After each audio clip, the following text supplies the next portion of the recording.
And most of us aren't overwhelmed because we're doing too much. We're overwhelmed because we're saying yes to what doesn't matter. And every time you say yes to something small, you quietly say no to something sacred.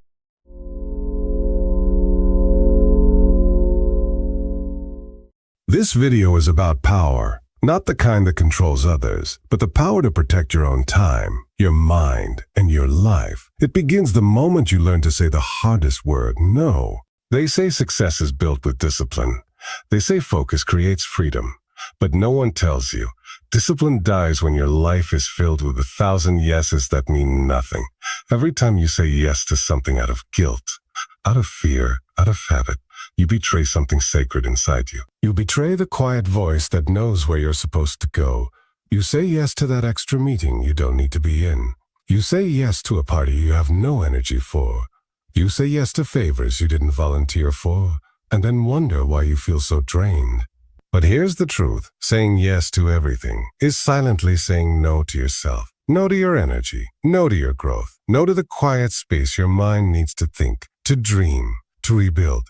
You become everyone's emergency button, everyone's therapist, everyone's planner, and somewhere in that noise, you disappear. We glorify the grind, but what if real strength isn't in how much you can carry, but in what you're willing to put down? What if true power wasn't in pleasing everyone, but in honoring yourself? Because your calendar doesn't lie. Look at it right now. If it's filled with things that move other people forward but leave you standing still, then your life is being rented out, hour by hour, minute by minute, by every yes that was never meant to be yours. And maybe no one told you this before, but it's not selfish to protect your time. Survive. Saying you no doesn't make you a bad person. It doesn't make you selfish. It doesn't make you weak, cold, or ungrateful. It makes you aware of your energy, aware of your boundaries, aware of what truly matters. Most people think of a no as a rejection. But what if I told you the no is actually protection? Every no you say is a shield around your peace. Every no is a gate that guards your goals. Every no is a filter that clears the noise and focuses the signal. You're not here to say yes to every request, every message, every meeting, every plan. You are not here to be available 24/7 to the world, while your own mind is on life support. You weren't put on this earth to become an inbox. You were meant to become a voice. A powerful, purposeful voice that speaks clearly and lives intentionally. But that only happens when you choose to draw the line, when you decide that your time is not a free sample, when you understand that every minute you protect is an investment in your future.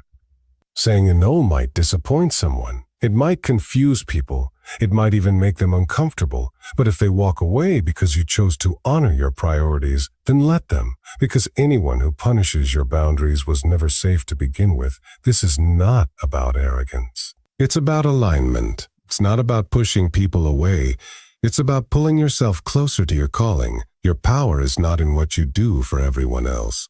Your power is in how much of yourself you keep to build the life you were born for. And if that means saying no, then let every no be a promise to your purpose. Let it be a sacred act. Let it be a declaration that your life is yours now. Time is not just something we spend. It's something we trade. We trade time for money. We trade time for attention. We trade time for validation, for comfort, for distractions that feel urgent, but aren't. And sometimes we don't even realize we're making deals with our hours that leave us bankrupt by the end of the day. You scroll for 10 minutes, that turns into 2 hours. You attend a meeting that didn't need you. You answer messages that didn't feed you. And somewhere in between, you forget to live with this spot. Here's the uncomfortable truth. If you don't own your time, someone else will. Someone will fill your calendar. Someone will tell you where to be, what to do, and how to feel. Not because they're evil, but because you never said no. Your time is your power. When you give it away carelessly, you're giving away the very essence of your future. Every yes that isn't aligned is time stolen from the life you're meant to build. And not just stolen, willingly handed over. Think about it, the book you want to write, the body you want to build, the business you want to launch, the peace you want to feel. It all requires space, mental space, emotional space, and most of all, time. But that time won't magically appear. You have to protect it like gold. You have to guard it like treasure, because that's what it is. And if you keep filling your life with other people's plans, you'll never build your own. You'll always feel late to something, always feel behind, always feel overwhelmed. And the worst part, it will feel normal. You'll start believing that this is just how life is, but it isn't. Life doesn't have to be noise. It doesn't have to be busy. It can be focused. It can be intentional. It can be yours, but only when you stop giving away your hours, like they're unlimited, because they're not. As Greg McKeown wrote, if you don't prioritize your life, someone else will. That's not a warning, that's a promise. There was a time I said yes to everything, every meeting, every invitation, every favor, until I woke up one day and realized I didn't even recognize my own life. That was the day I said no for the first time, and it felt like breathing for the first time. You weren't born to be busy. You were born to be bold. Every time you say no to the noise, you say yes to the masterpiece you're building, and that is where your real life begins. This week, try saying no once.